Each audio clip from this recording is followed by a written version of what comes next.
Welcome to the Hostile Zone. Use your voice to naughty hit. Welcome to the Hostile Zone. I'm the infamous and dangerous and always in your face, pulling back that curtain. And we pull up that on waste, fraud, and abuse of government, police misconduct, and a whole other host of things that cost you your liberty, your freedom, and your hard-earned tax dollar. I'm Eric Andrew Sonati, Eric A. Sonati, Big A. Who? Eric Sonati, of course. Right here on the Hostile Zone, every night of the week, prime time, on your FM dial, your AM dial, on iHeartRadio, tune in 2,300 stations in 57 countries. That's right, folks. You can catch us. Welcome to the show. I'm accompanied by my on-air vocalist, Miss Bianca C.S.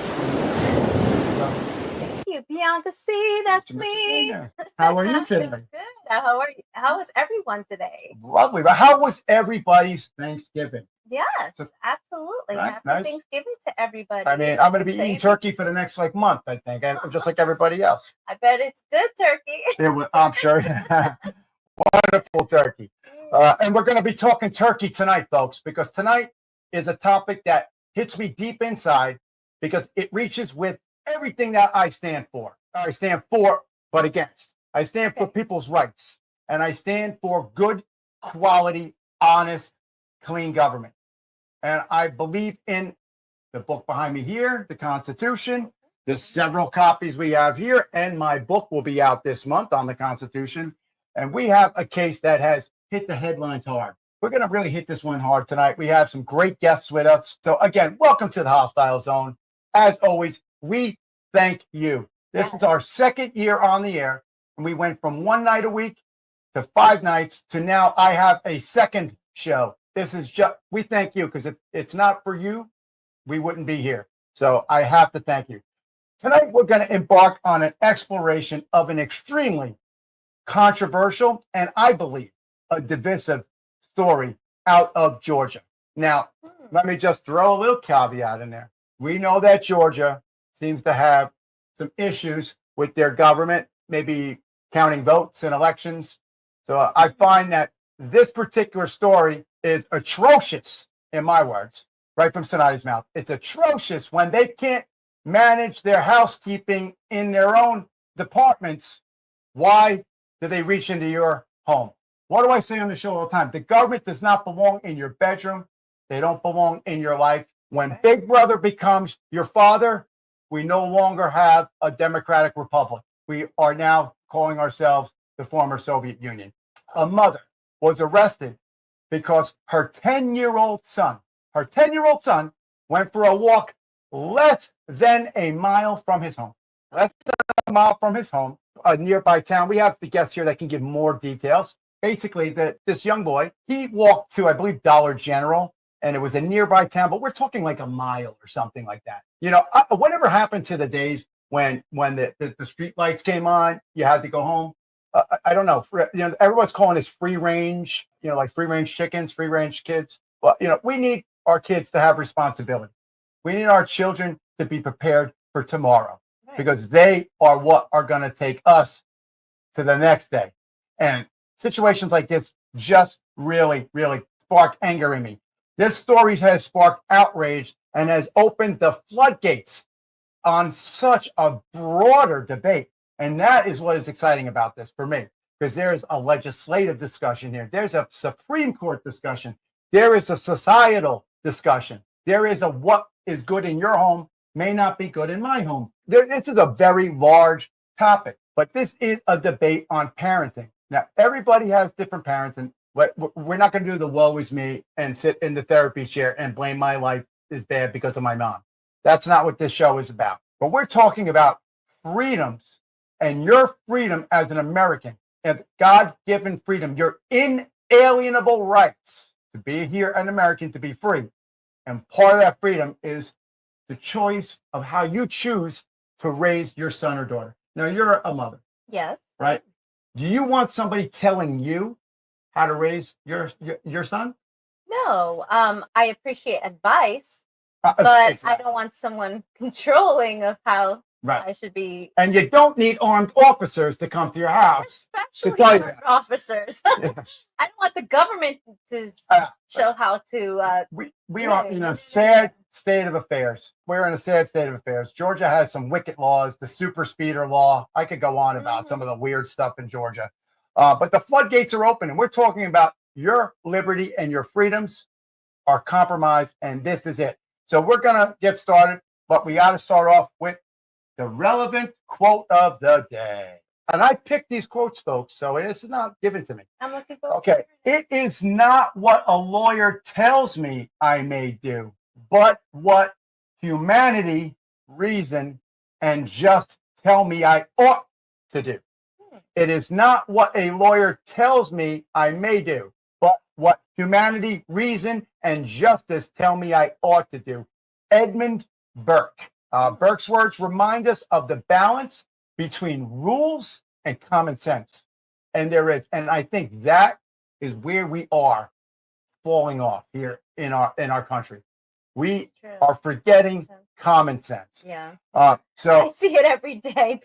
A lot of people don't have. People have no clue. It's just a shocking. So this particular case, the basic incident overview, and we are blessed to have the attorney that we'll be bringing in a moment, and we have some other special guests. Whitney Patterson, a 41-year-old mother living in Mineral Bluff, Georgia, was arrested on October 30th, 2024. Hold that in your mind, folks, because the day after October 30th is what? Halloween. Okay, so keep that, folks, out there. Halloween is the next day. I want you to just let that marinate, okay? Her son, Soren, walked less than a mile to a nearby town, and we know how these very small southern towns are. Across the street is another town.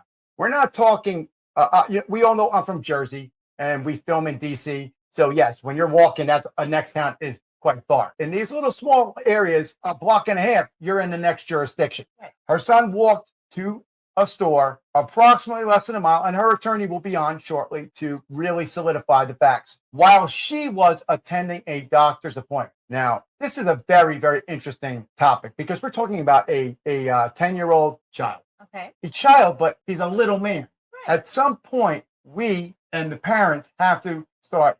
We discipline children early on, right? We teach them. I mean, we don't want to get Freudian here, with the id, the ego, and the superego. As the growing, we start training and teaching our children about what is right and what is wrong. At what point is it time to give them responsibility? Luckily for us, we actually have documentation from professionals on when that should occur. So during this alleged walk, and we'll say alleged walk because, again, there is nobody, we do not try. But let me say this right now. We on this show, I do not try people in the media, and we will call out what we see to be true. A concerned citizen, and we all just love those concerned citizens. Oh, don't. Because you know what? Let's be real. They're not concerned. Yeah. But, come on, they're not concerned. I don't care. I don't care what anybody says. If they were concerned, they'd pull over. If they really thought, where is that? Here's a good point. It's not in my notes, and I love to go off script. Where is this person that was the quote unquote, if you're listening on the radio, I just air quoted. If you're watching on your cable TV, thank you. And if you're not there, demand it. Where is this concerned person? Why did they not stop? If they were so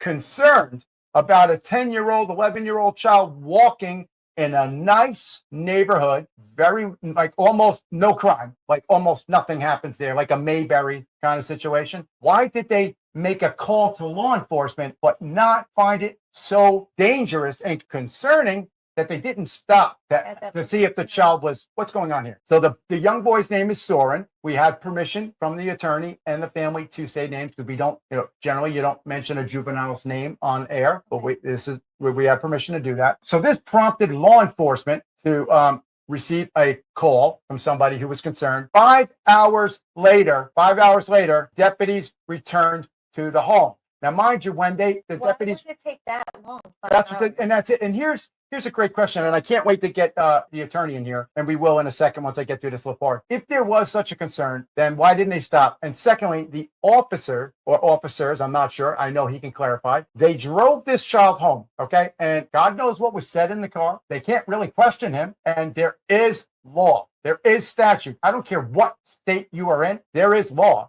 Loco parentis is when somebody is acting in behalf of the parent. But this does not apply for this particular officer to be questioning this child. And then when they drop the child off, from what I understand, and again, the attorney will be coming in to hash this out with me, the law enforcement went into the home. Who gave you, the officer, permission, consent to enter a home without a search warrant, without the homeowner or the renter giving you consent? Fine, you dropped the child off. If you really felt they were in danger, you should have brought the child to the police station and then contacted the parent. But that didn't happen. They did find their way into the home, what I understand, and we're going to get more detail when we get the attorney on, that they actually went through the cupboards for food. Really? I don't know.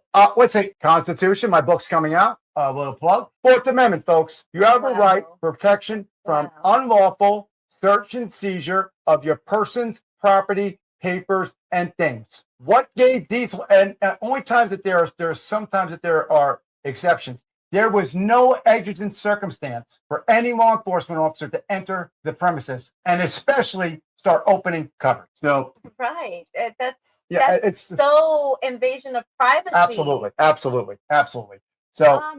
So they dropped the child off. I'm going to get through this, and then we're going to bring in the attorney who really is going to hammer this home. So then approximately 5 hours later, Carrie, do we have the tape to run the tape after this next sentence I'm about to say? Folks, you will be shocked. If you have children, before we run this body cam, I suggest that you not have your child in front of the TV or listening, because we're not here to scare anybody. Not that this is a very gory situation, but it could be scary. It could be scary for a child and an adult. 5 hours later, that day, to arrest and charge the mother with reckless conduct, which is a misdemeanor in the state of Georgia. Carrie, let's go to the videotape. Let's see the police body cam.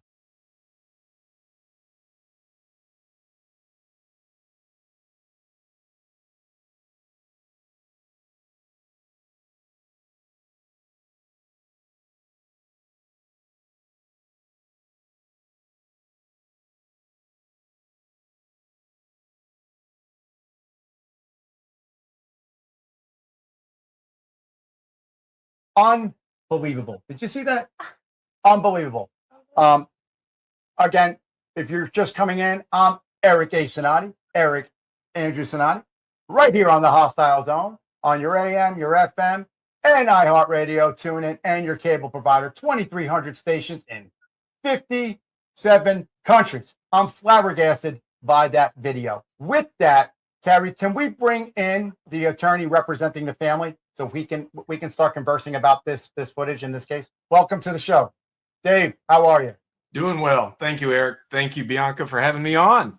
Wonderful. Can you tell us a little bit about your wonderful organization and what it is that you do? And then we'll segue into this case, and then we'll hit more back on your organization. Sure. Short version is parents in America have a fundamental constitutional right. And I don't know that we want to go through the legal explanation of the difference between constitutional rights and fundamental constitutional rights, Absolutely. But it's right up there at the very top. If so, that means we have the right to make decisions for our children. And I noticed as an attorney in private practice for decades, our government doesn't always honor those rights. Really? Are you kidding, Dave? Really?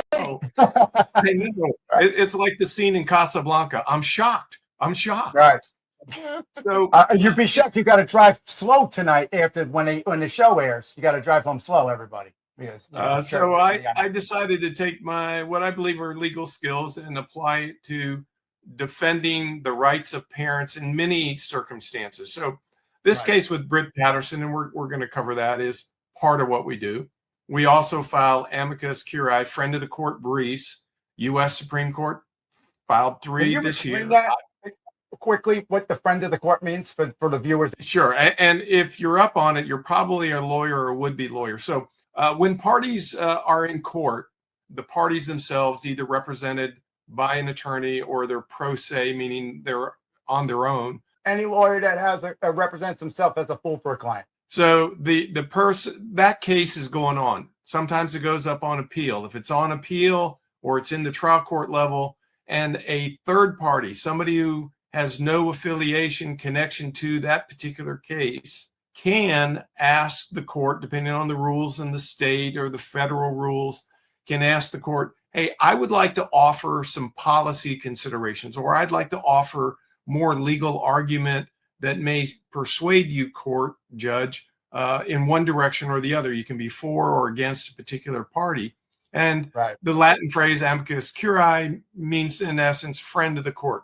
So in circumstances such as the U.S. Supreme Court, if they're considering a petition for certiorari, which is another we're trying to get this case into the Supreme Court, you can file an amicus brief, friend of the court, and make policy arguments.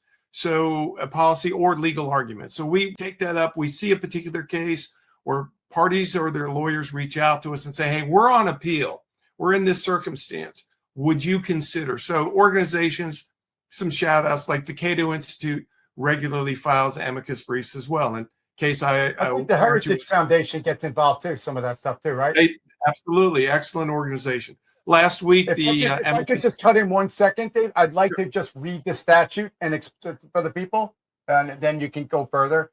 So the actual charge, folks, Georgia General Statute Code 16-560B. Patterson was charged under that code, 16-5-60B, which states a person who causes bodily harm to or endangers the bodily safety of another person by consciously disregarding a substantial and unjustifiable risk that his or her act or omission, folks, just so you know, a crime is an act or an omission, will cause harm or endanger the safety of the other person, and disregard constitutes a gross deviation from the standard of care, which is what a reasonable person, and that's a standard that we lawyers use. What would somebody with the same level of education, background, etc., do in a similar situation, right, Dave? This would then therefore find her guilty, if this were the case, which clearly it's not, would find her guilty of a misdemeanor. Back to you, Dave. Sure. I'm smiling a little bit as you're reading that, Eric, because I'm imagining all of your listeners and viewers around the country shaking their head, asking themselves, what does that mean? What in the world does it mean? I mean, if you see a sign that says speed limit, you know, okay, I can't go above that or I'm risking getting a speeding ticket.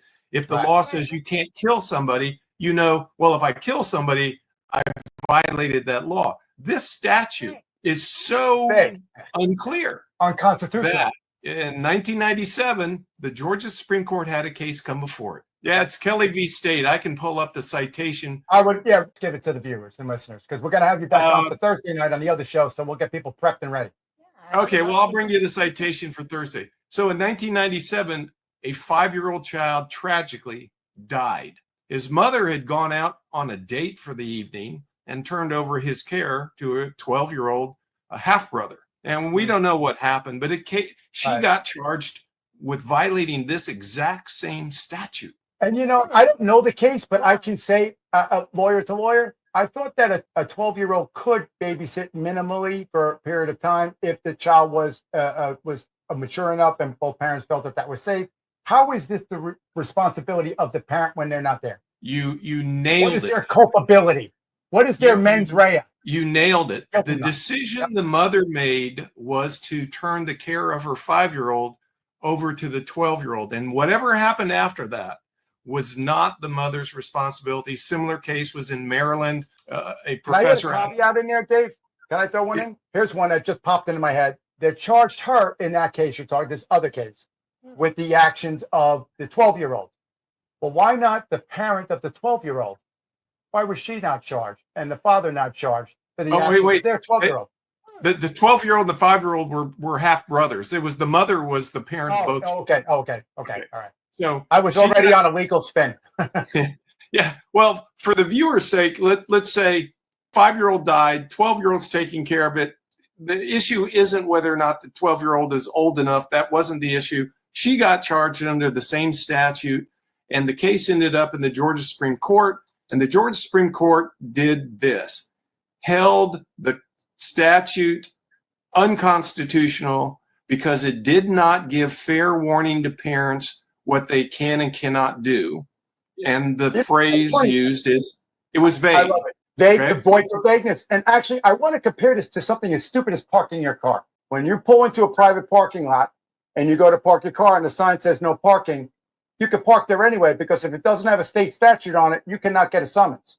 You need to be informed of what the statute is in order to violate statute. Am I correct? Well, I don't know that I can comment on that. I know I'm not sure I would park there. I saw somebody park in one of those fire lanes next to a store because they drove a fancy car and they felt entitled to do it. But hey, back to the statute, the Supreme Court of Georgia also added this. Because it's so vague, it gives law enforcement too much discretion, too much power. They can arrest anybody at any time and just call it reckless conduct, which is absurd. So since 1997, this statute, it's still on the books because the legislature hasn't gone in and said, hey, we need to take it out. But instead, it's on the books, but it's been ruled unconstitutional, applied to this situation, certainly, situations involving parents. So what happens in 2024? Britt Patterson goes off to a doctor's appointment for one of her other children. Soren, her father was home, right? Her father, the grandfather of Soren, lives at the house.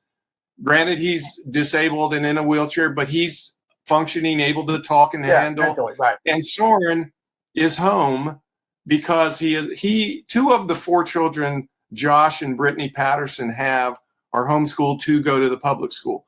So she's off to the doctor's appointment and would take those children who are homeschooled. They have a choice. They can stay home and work on their studies, or because it's homeschool, they can jump in the car and go with them.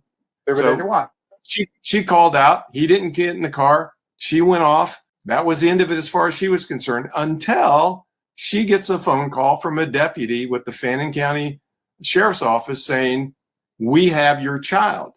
Now, what county again was this? What county? Fannin, Fannin County, Georgia. Now, Britt, who I look forward to your talking with Thursday evening. Folks, Thursday night, we'll be back again for Eric A. Sonati Unplugged. And we will have Brittany and David on again, and we're going to get deeper into this case. So that means you have to come back Thursday night, 7 p.m. Okay, Dave, keep going. And I'll put a tie and a coat on. But so that said, I know this as a fact. I've watched body cam. I've seen it all. She got the call. Now, she knows her kids. She's not worried about her child. I saw a picture that he looks way older than 11 or 12. Well, first of all, he was about a week away from turning 11. And I'll add this for all your listeners and viewers. I want everybody in America to know this. From the point of view of Parents USA, age is a terrible indicator for government to use as a bright line of it's acceptable, not acceptable, because nobody knows children other than the actual parents. Everybody's cognitively at a different cognitive level. It doesn't mean, Yeah, and if 3 kids at 11, 12, and 15, a lot of parents might say, my most responsible one is the youngest one. So age is a terrible indicator, and government should not use that in issues like this. So that said, unfortunately, they do though. They take she wasn't concerned. Yeah. Now, it's a little conjecture on my part, but it seems that the deputy who was making the call to Britt didn't appreciate that Britt wasn't all upset about her son being found in Mineral Bluff, Georgia, population 370. No stoplight, a 4-way stop, no mayor or government because it isn't big enough. So I did explain it early in the beginning when I said we're not talking a Manhattan distance. We're talking. And let me add this again, point of view as an attorney, as a advocacy organization, Parents USA takes the same position for Britt in Mineral Bluff, Georgia, as we take for the parents who live in Manhattan whose kid walks down the road to get to the bodega and takes a detour and goes and visits a friend without the parents knowing. And somehow he's blocks away more than the parent thought or didn't even know he was away. And yet law enforcement brings him home. I doubt that they do that in New York City. New York's finest. No. But I take it home a few times, but when it wasn't because I was young at that age, I've been sent to get milk or something at the corner store all the time. And I would never have thought one day my parents would get arrested just for that. Right. That's so scary. And that's why I want to bring it up, because it doesn't matter that it was a small town. It doesn't matter that it was rural. It doesn't matter if it was Chicago, New York, LA. It doesn't matter because if you happen to live in a part of town where there's a lot of crime, does that mean your children have to stay locked up in your home and never leave, or the parents? The parents are subject to being. So which is worse, right? Which is worse. Crazy. So then they would say, oh, if your child is locked up in the house, they're still going to make that a negativity. Right. I don't understand. And then they'll say later on that they're a snowflake because they can't do anything because they have no sense of responsibility. They have no thick skin. So she wasn't all that upset. The officer, on the other hand, starts asking this child questions. Now, keep in mind, concerned citizen, let's use that phrase, really had interacted and asked, are you okay? Yes. Do you need any help? No, but call 911 anyway. And at that point, Soren, the way I hear it from Britt, I haven't spoken directly with Soren. I have met him.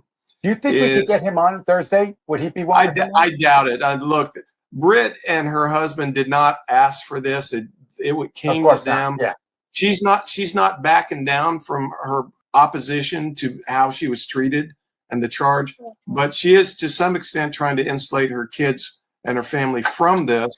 To some extent, they're in it. They know about it. Of course, they're aware of it. I forgot we have another guest here, and he was sitting there, and we were waiting for you to take your glasses off. Thanks, Mac.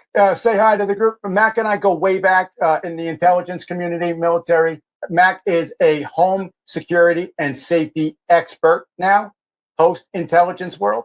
What say you? I say this is a gross overextension of power by the police. And also, we were talking about just cause and due diligence. I don't see any here. And one of the things that we work on, both Eric and I, is education for law enforcement in situations like this, but to prevent this from happening. Because law enforcement my opinion on this is this is not one of them. This is not one of them at all. In fact, it's gross negligence by the officers themselves. I'm hoping you're filing lawsuit there, Dave. Well, look, as Britt and I have discussed many times in our sharing with the media, it's premature. The criminal case is pending. She has been charged with the crime. She was arrested, as your viewers just saw. Right. Yeah, and that's what I'm saying. That is traumatic. That is infliction of emotional distress on that child. That's worse than that child walking the half a mile to where they went. Am I right? Yeah, for many reasons. It really is. I'm not a psychologist, but I will say this. I think that the interaction between a child and law enforcement under these circumstances is horrific. Now, we shouldn't see viewers. They should never see mom handcuffed and pulled out of the house. Mm-hmm. Absolutely. But I'm saying TV. It shouldn't have been on TV either. Eric, before that, he's stopped by law enforcement. His interaction with law enforcement isn't because he rolled a house with toilet paper, isn't because he hit a mailbox with a baseball consensual bat. He just happens to be in town 9/10 of a mile away from his family home, and a police officer is talking to him, asking him questions, puts him in the back of her sheriff's vehicle, asks him questions, ends up like, what does your mom do? Why are you here? Have you had anything to eat today? All sorts of things. As so Michael's they're throwing the line out. They have no reason to be asking this now. Law enforcement's going to come off with we're just concerned because he was unaccompanied. Well, you know what? An unaccompanied child. It's like when they're with the radar on the highway. They're not looking for your safety. They're looking to get that ticket. It makes me wonder about the concerned citizen. It's a total reach. Does the concerned citizen know this child or know of the parents or the family? Not that we know. Like a hate thing. Yeah, well, here's the way I've described it, because, again, this isn't the first case. We've handled cases 2016 in Maryland, 2016 in Rehoboth Beach, Delaware. a case down in Waco, Texas, 2 years ago. Here in North Georgia in Union County, Anything in New Jersey? Nobody in New Jersey's reached out to us yet, but I'm sure our inbox. I got some cases for you. You don't know how many people have called into the show or email in? A ton.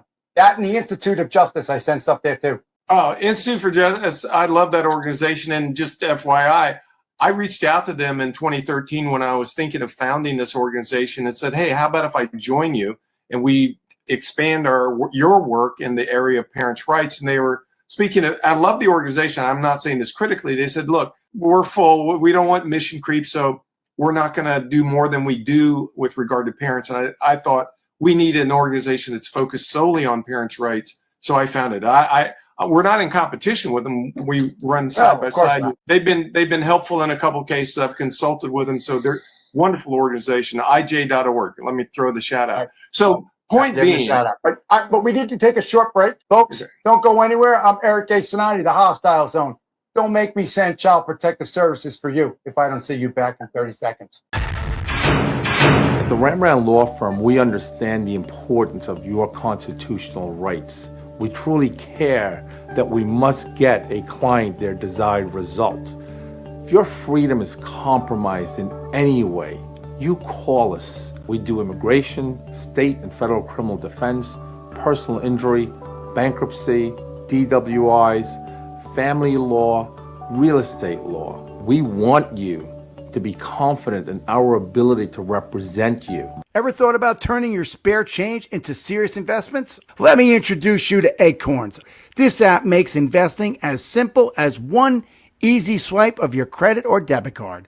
With Acorns, every purchase you make rounds up and invest the difference. Watch your future grow one swipe at a time. Start small, dream big. With Acorns, every bit adds up to something significant.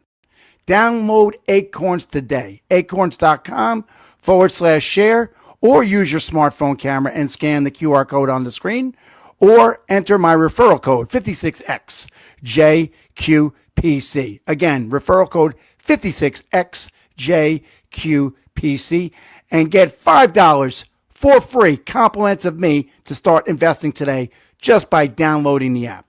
Download Acorns now. I'm Eric A. Sonati, the host of the syndicated radio TV talk show, The Hostile Zone, right here on iHeartRadio. Welcome back. I am so happy you're here because I really think that Child Protective Services are so overworked. No, maybe not. Anyway, so we're back to the show. Dave, continue on with your marching orders because you have a great organization. So keep going. Let's tell them what's out there. Hey, thank you, Eric. And thank you again, Eric and Bianca, for even inviting us on. I know the story has really touched a lot of parents around the country, partly because of the chilling impact, the impact of, could this happen to me? Am I unaware? Exactly. That is exactly what I was thinking. And it does happen. And we're going to get into a whole section with these safety plans. I can't wait till we get there. Yeah. So we're going to talk about that. So let me bring you up to date, or the viewers and listeners up to date on what actually transpired chronologically. And again, look, we're never going to get people to not call because they have some fear, concern, unreasonable though it may be. I mean, heck, what is it? See something, say something. People it's a whole new level. 9/11 was 20 years ago. Mm-hmm. You know, the way I've been saying it for 11 years now is this: when your in-laws or a neighbor, colleague at work tell you what you're doing with your child is wrong, you know, you really shouldn't let your child play tackle football. That's dangerous. You shouldn't let your child drink sugary drinks, or you shouldn't let your child ever use a handgun or a shotgun or a rifle. Some families don't. Other families do. That being the point is, when somebody says that to you, you can choose to tell them where to put it, or you can smile at them and just go, "Oh, thank you for your. Oh, you know what? My husband and I, or my wife and I, will give that some thank you for thinking about us." And that's then a mild demeanor. Then you do whatever you want. Here's the difference. Here's the difference. When somebody has a good advice, I heard what you said, and that's it. Now, what do you do when somebody with a uniform, a gun, a badge, and the ability to arrest you on the spot or go get an arrest warrant substitutes their judgment for your judgment as a parent. What do you do then?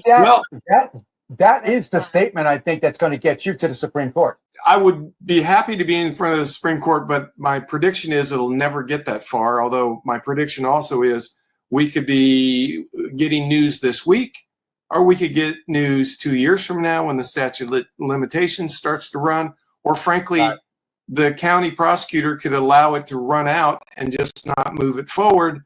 And she's, meanwhile, they do that. Yeah. Oh, Yeah, but does the county prosecutor? I'm sorry. Go ahead. Yeah, but does the county prosecutor want a civil rights case? Because that's basically what we're talking about. I mean, the civil rights of Britt. Her name is Britt, correct, David?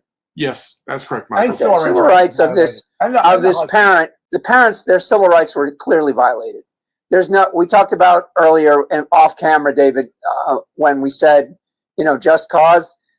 There's zero just cause. I mean, it was fine for them to, and I think they overstepped even picking the boy up and bringing him back home because there's so much danger. The action was to actually think that they could go ahead and just circumvent the Fourth Amendment, circumvent other statutes for having a conversation with a minor that's not your child. Exactly. I mean, forget and going into the house. Maybe, okay, you brought the child to the house, you walked in, but you're opening their cabinets. This officer needs to be disciplined. Eric, let me correct that. They followed the boy into the house when they brought him back and then stepped out. However, and they have no just cause to follow him in the house. Where's the just cause? They did not have. I mean, I'm appalled. We are not living in a police state. On the flip side, we are. How are the officers, Eric? How are the officers trained? Why were they trained to follow this kid in the house? I mean, that doesn't make any sense. That's what you should be looking at, Dave. That's something we should talk about. Protocol to say, hey, make sure you open the cabinet doors to. Hang on, I'm trying to fill in. They came out, exited the residence, walked around the side where the grandfather lives in the same house, but it's in the lower level, and there's a side like a basement. Is there a walkway? Because they're not allowed to go up the curtilage. So they walk. There is a walkway. So they walked around the grandfather, not knowing that he could have said no, without a search warrant. They asked him if they could go in the house and look around. Now is that on body cam? Yes, it is. And did he consent? He did consent, and he lives there, and he said he had the mental faculties to consent. I don't know otherwise, but let me not commit to that because somebody might use this as way. I would like to see if we can get a forensic psychologist to do a workup on him and see. Eric, that's Warren was afraid and he was totally afraid. People are afraid. They do it because they don't know what to do. They're afraid. Well, it's like the old saying. It's the right to remain silent. But then you automatically you're guilty because you're not speaking. No, I just don't. Well, Bianca makes a good point. The child was afraid. He didn't even know how to answer the questions coming at him from the law enforcement officer. And again, let me point this out. This is Mineral Bluff, Fannin County, Georgia.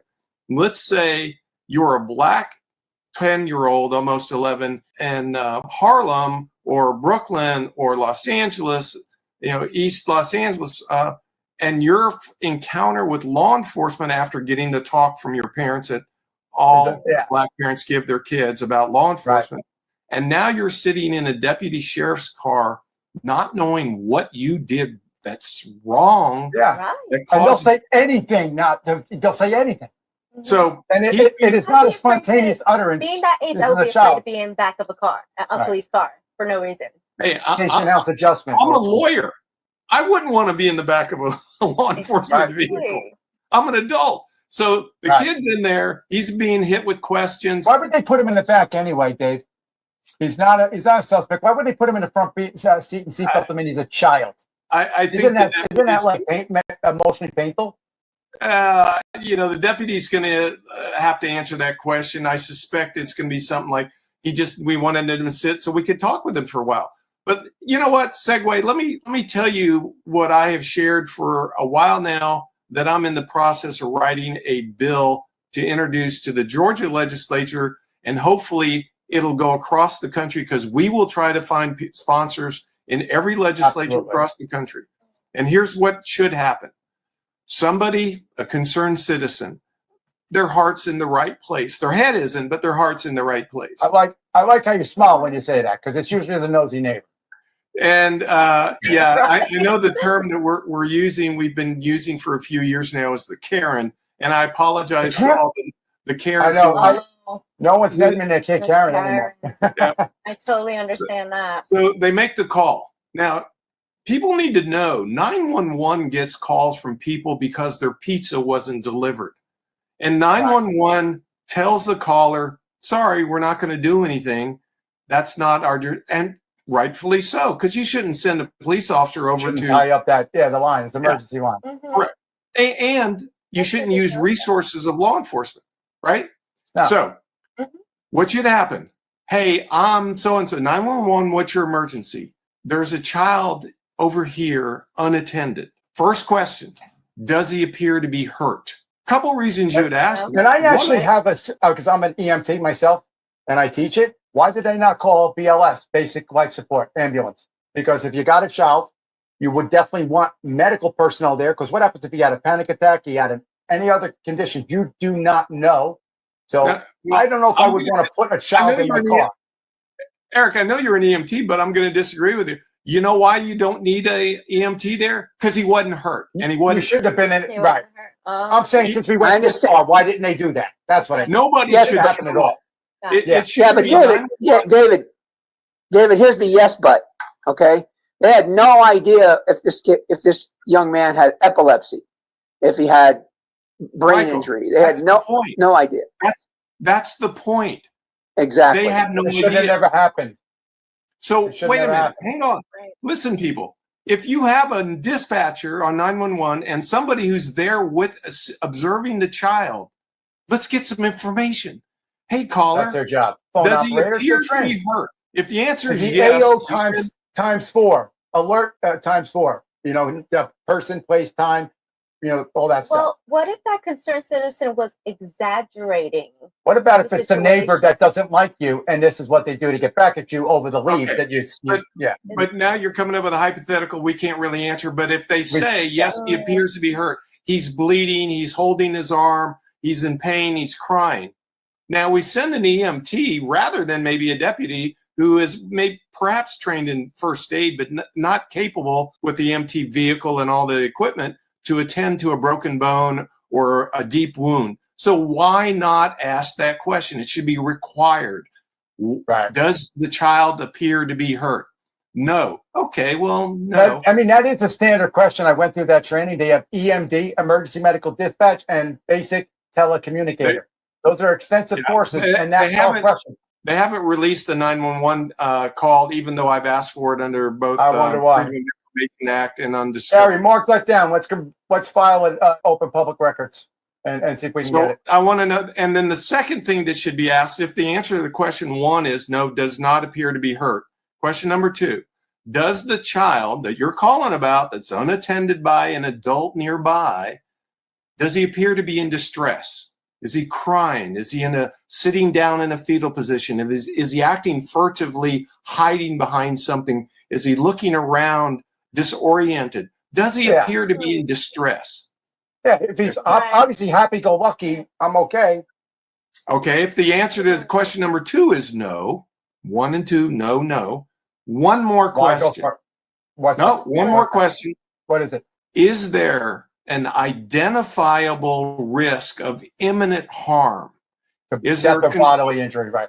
Is there an open construction site, a swimming pool not fenced in? Is there somebody in a white van that looks really sketchy holding a puppy and a piece of candy hanging out the window calling to the child? And you know what's great? I want you to segue me into this next section. I want to describe the statute a little bit. The statute defines reckless conduct. So it's perfect timing here. The statute defines reckless conduct as a conscious disregard of substantial risk, which the authorities claim Patterson exhibited. How? She was not there. How could they know? Apparently, they have a sixth sense in Georgia. Crystal ball. Maybe they're going through the gateway process, right? They're back. Well, I got you. A little farm. Yeah, They're remote viewing.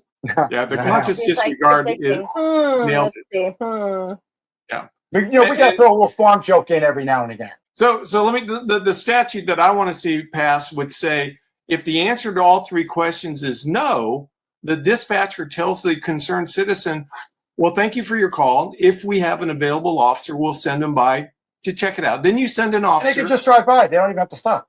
Correct. They do not. They, Visual. in fact, are not allowed to engage by my statute. They are prohibited from engaging with the child.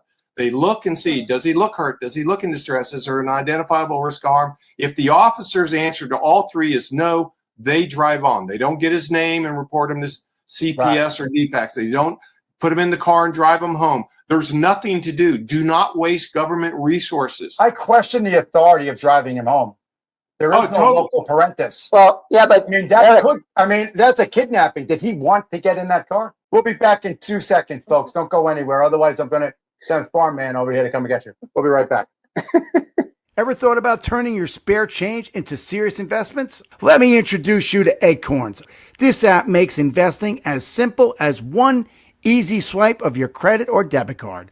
With Acorns, every purchase you make rounds up and invest the difference. Watch your future grow one swipe at a time. Start small, dream big. With Acorns, every bit adds up to something significant.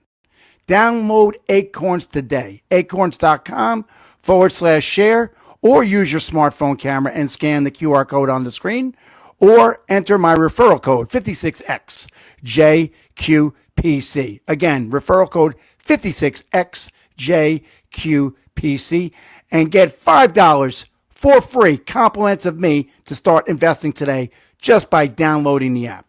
Download Acorns now. I'm Eric A. Sonati, the host of the syndicated radio TV talk show, The Hostile Zone, right here on iHeartRadio. At the Ramround Law Firm, we understand the importance of your constitutional rights. We truly care that we must get a client their desired result. If your freedom is compromised in any way, you call us. We do immigration, state and federal criminal defense, personal injury, bankruptcy, DWIs, family law, real estate law. We want you to be confident in our ability to represent you. Welcome back, folks. Right here, Eric A. Sonati and the lovely Bianca CSEA. Right here on the Hostile Zone, pulling back that curtain, discussing a pivotal case in Georgia of a mother charged with a criminal offense because her child decided to take a walk less than a mile. David, the attorney, back to you. Yeah. Hey, thank you, Eric. And thank you, Michael and Bianca, for being here. I'm just going to add this on. Law enforcement would often say, well, we have to do something. Something could happen. And if something happened to this child, everybody would be looking at us and wanting to hold us liable. Okay. But if the answer to these three questions is no, no, and no, then you are prohibited from acting. And if something later on happens to this child, you're provided with civil and criminal immunity. That makes sense. Qualified immunity does not exist here because the rule in your statute would specifically define the actions that they must take and the actions that they cannot take. So therefore, Correct. Qualified immunity would not come into play, which is why they will probably fight that you can never get this legislation passed. Hang on. Part of the reason I think governments should want this is every administrative agency in the country, state to state and federally, wants a bigger budget. But you know, when you're wasting resources on arresting the mom, even stopping and talking to the kid, driving them home, and child protective services or DFACS, depending on the state you're in, what they're called, you're wasting government resources. Hey, how about quit wasting it? So I think the people who are the bean counters in the legislature will go, you know what? This is a good idea. We need to quit wasting money on kids that aren't hurt, aren't in danger, aren't in distress. Law enforcement, go do something else. Dave, how far into this legislation are you in the drafting process? I should have the draft done this week, and then I need to find sponsors in Georgia, and then I'll start sending it to other states. Wait, the better part comes now. Oh, I'm excited. I'm excited. Included in the statute is the consequence when law enforcement or 911, if 911 doesn't ask the questions, and if law enforcement doesn't follow the same protocol, and the kids picked up and taken home, or parents are turned over to DFACS, or like Britt getting arrested, you have a private cause of action against those who have violated. As an individual, a departmental claim and an individual claim against the officer. Correct. Yes. It will be, Rightfully so. and that will be the incentive to actually do something, because what we all know, you brought up qualified immunity. Prosecutors have absolute immunity. Judges have absolute immunity. Unbelievable. And law enforcement has what you call qualified immunity. And unless we're going to do a 4-hour course on qualified immunity, for your viewers and listeners, here's the point. These are not in statutes, people. The qualified immunity and the absolute immunity of prosecutors, judges, and law enforcement are court created. Yes. Court created. Yeah, it's funny how they legislate themselves. So it's protection. Now, I have a question. Yeah. As I'm not familiar with that county, is the district attorney and the judges elected there? Yes. Yeah, I personally, on another note, I do not think prosecutors and judges should be elected, party line or not, because how are you going to handle cases when people donated money? I think it's just a terrible thing. And you're talking about Fannin County, which is a very small county, population-wise, large geographically. But if you look at another county in Florida where we have an elected prosecutor, Fulton County, Georgia. Some of your viewers and listeners may know what I'm talking about. I'm very familiar. I covered that quite extensively. She was elected in the office after Mm. after her campaign included promises. I'm going to take Trump out.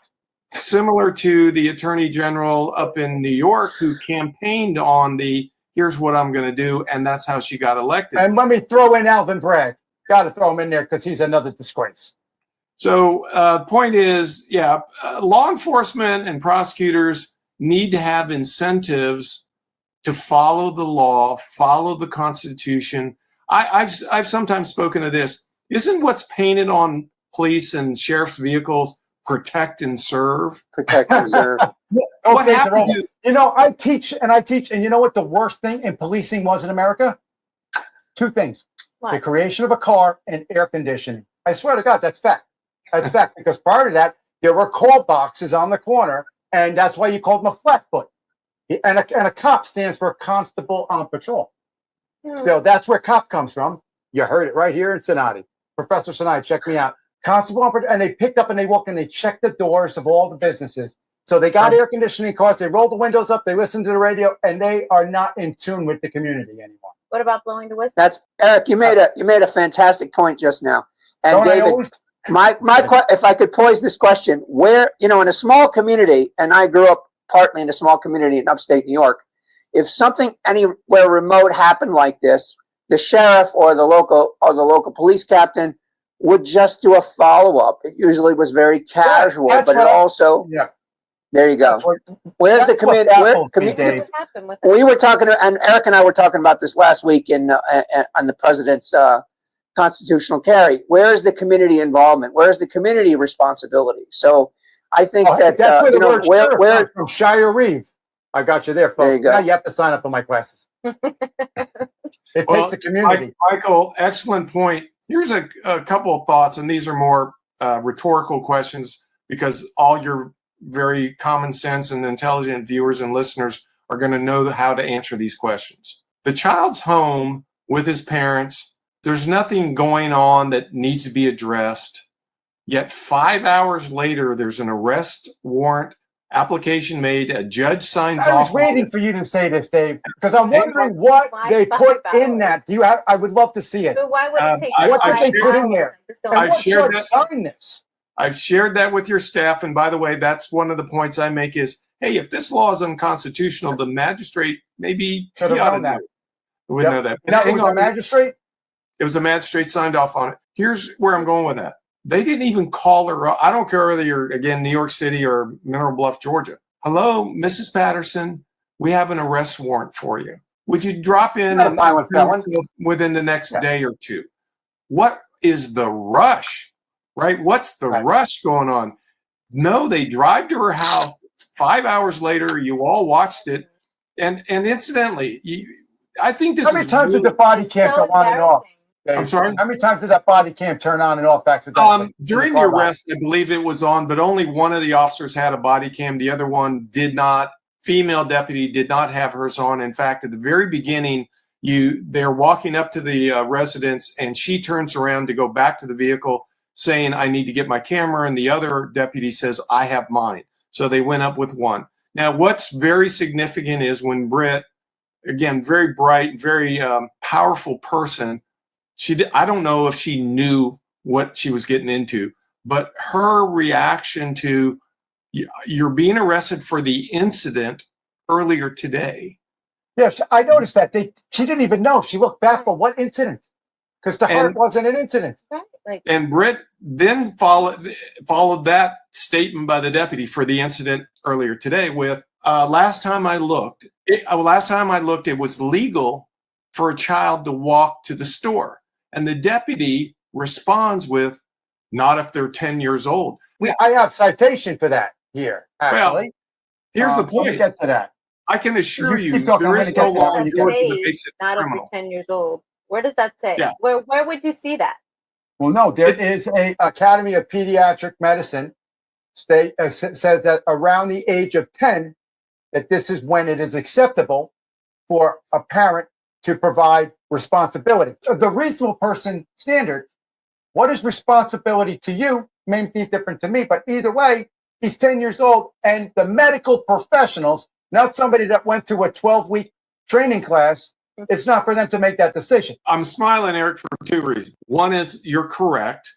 However, those are only informational and suggestions and advice by the medical profession. But here's the Unless thing. if it went the other way, Dave, unless if it went the other way, they would have them on the stand. No. But here's the other thing. You go back to your reading of the statute. She did not consciously cause any situation, keyword. Right? He was never in danger, but for the actions of law enforcement taking him in the car. Because you said prior, if there was a call and they had to respond, what would they have done with that child? Right. Here's my point. Right about that. Hang on. If the kid was 5 years old, then the American Academy of Pediatrics advisory about being able to go out and walk wouldn't apply. So let's say the kid was 5 years old. Britt still didn't cause the child to be walking into town. Right. And by the way, I think we were talking in the green room about the new bike helmet law. You buy the helmet through your son or daughter, and they take it off around the block. I mean, I didn't have that while growing up, but my mom gave me the winter coat, like in Christmas Story, and I took it off. You put makeup on it when you got around the block, right? My mom wouldn't let me wear gel. I had to hide it in the bushes. Let's make that situation clear for your viewers and listeners. Let's say the law in your state is that a child under 16 must wear a helmet when riding a bicycle. And you're a responsible parent. You may not agree with the law. Maybe you do agree with it. Either way, you buy a helmet to go along with the bicycle. And your child puts the helmet on, has their bike. They don't need training wheels. They don't need you running alongside with them. And they're going to go riding off in the neighborhood, and you're fine with that. And then there's nothing wrong with it. No, wearing the helmet. We all played in the street. Car, right? I mean, that's what we all did. I didn't get run over. Your kid rides around the corner, now is out of eyesight of mom and dad, stops and takes the helmet off like, I don't want to wear this, sticks it in their backpack, and they're riding the bike without a helmet. How in the world is the parent criminally liable for that? Yeah, there's no culpability. There's no mens rea, no guilty mind. They didn't do it. You don't have the corpus delicti. No actus reus. You're using all those legal terms, everybody. I'm giving it to you, Dave. I'm giving it out. No, I'm saying. I'm trying to plug them for Thursday. When's the whiteboard coming up? We're going to teach law. Eric's naughty. And if you're going to do that, we should charge if I'm going to be. We should actually. Yeah, you should charge your viewers because they're going to end up getting their paralegal or law license right after listening to this. So they really do. So if you follow me, I thought that was the deputy misspeaks. I'll just say misspeaks and doesn't say you're charged with. Can you tell me what the misspeaking was? Can you? Oh, because when asked what the charge was, she says reckless endangerment. There is no such law. It's reckless conduct, but she said reckless endangerment because probably in her head it's like, well, you endangered your child, which again, What do you think? She came from CPS? What's her background? Have you pulled her personnel file on Discovery yet? Don't have that yet. They're Does she not have required. children? I'm sure your staff can research it. My understanding is she does. I'll know Thursday. We'll know Okay. Thursday. I knew she does. And has a Facebook page by her fiance, who's another deputy, I understand. Steve, I got a question. Do they Yeah. have pictures of the children on their Facebook? Because that's reckless endangerment too. Because you're opening them to the viewage of the public, and a sexual predator could see that child. Now, are they going to? Yeah. Is somebody going to go kicking in their door with a warrant? To answer your question is because Britt is a real estate agent, her Facebook page is public and people can look at it. And I've looked at it this evening, and you can see that she has pictures of her family. She has 4 beautiful kids, a handsome husband. Your viewership, Very nice looking family. Very nice. yeah, your viewers should tune in just to see a picture of her husband. He's such a handsome devil. I mean, I don't know how he got hit with the handsome tree, and I must have gone right by it. But Hey, David. yeah. You Hey, got David, the law degree. How can Eric's viewers help you and Britt right Yes. now? We want to help your organization. We want to help you with whatever GoFundMe and whatever we can do, and tell the people what their resources are. We're going to put this up on the screen too, but how can they help? Where do they donate? What do they do? Because you're doing such finite work, and it's broad, and it needs funding. It's crazy.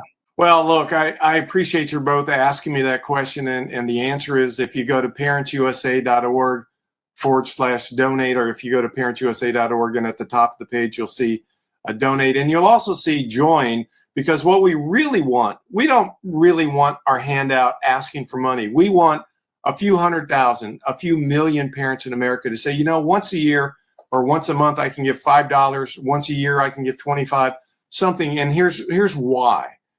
Because parents need, I'm a parent, my child just turned 18, but we need an organization that goes to bat for parents, not just talks about it.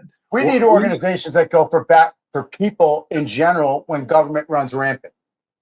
Like the Institute for Justice. Yeah, the Institute for Justice, but again, on a cases like this, I can't speak for them, but I don't think this is what they take, the type of case they take. There are a lot of organizations that are advocacy groups, a lot of organizations that are think tanks, but mostly what I'd like to do is not end up representing. Will you just put that web address out one more time? Because if the viewers aren't there in the call listening, they need to hear. Yeah, parents with an S, parentsusa.org. And then you can donate. There's a donate tab at the top, a join tab at the top. And what we'd like to do is have people say, hey, I'll provide $5. And here's where the money's going. The money doesn't get to Britt directly. It goes through our organization. We're providing her with free legal services. Now, the minute that those words came out of her mouth or my mouth in the media coverage we've had thus far, our inbox has been flooded with parents around the country in all types of different situations asking for free legal services and assistance. Yeah, you got to be very careful. And we're going through those now. For your listeners, while we have a toll-free number, if they call it, we're not going to talk to you, because parents who are emotionally fired up and upset, scared, distraught even, are going to want to talk for hours. And we would love to give that time to every caller, but we don't have sufficient staff. So we say, look, email us. We'll be able to identify if your situation even qualifies, and we would like you to attach in the email help, H-E-L-P, at parentsusa.org. And on our website, we have a form requesting help. And there will be on our site as well, folks, in the description, and on the show's website and on Unplugged website. We'll have all the information to reach you. Yeah. So I have a question for you. Is there a guardian ad litem involved? No, and nor should there be. I mean, the child's rights were violated, I think. Oh, well, we're going to advance his rights when at the appropriate time. But guardian ad litem is a term for somebody appointed by a judge in cases where they're going to get the authority to investigate and look at things, and there is no reason for that. There's no reason for DFACS to be involved. And if you'd like, let's talk about how DFACS got involved in this case and what DFACS did. And let me, Terry, do we have another few minutes for that? Because I do want to get to that, and I want to get to the safety plan, and then we're going to move it into unplugged. We're already over an hour. So let's quickly get to, quote, the safety plan, because people are saying Britt refused to sign it. And let's talk about it in greater And detail. there was a GPS, too, something with that. Yeah. That sounds to be the most ridiculous thing I've ever heard. Let's talk about this Thursday evening, because here's what I want everybody to go away from this show knowing. The safety plan had nothing to do with making this child or any child any safer. He was never unsafe. But for the actions of the sheriff's office, everything they did made the situation worse. Yeah, you nailed that. He was never unsafe, and the safety plan they wanted did not make him more safe. They didn't sign it, right? Never sign the safety plan. You're giving away your rights. Well, again, for the viewer, people will go, well, why wouldn't a mom sign a safety plan? Well, it's because it isn't a safety plan. They just call it that to make people It's a plan to take your child. That's what it is. What if they say they threaten if you don't sign this, we're going to take away your child? They do it all the time. And another caveat before we close this out, folks, when you speak to any member of the government, not just law enforcement, you are entitled your constitutional rights. Your right to remain silent, or Fifth Amendment right to remain silent, and your Sixth Amendment to counsel. That includes a Child Protective Service investigator, a Child Protective Service worker, or anybody. It does not need to be the uniformed officer or the detective. Am I right there? Yeah, you're correct, and it's not like I want to give legal advice to all your audience because don't come back at me. But here's something I will share with you: because parents and relatives and friends, nobody wants to look bad. In this case, Britt's mother and her father, when talking with the deputies, ended up saying some things that, when you don't know the circumstances, you could twist it into, this is a problem child. There's nothing wrong with this child. He is not a problem. He has no diagnosis. I was going to ask you, what's his grades? Is he a good student, right? Well, he's being homeschooled. From what I understand. But I understand he's bright.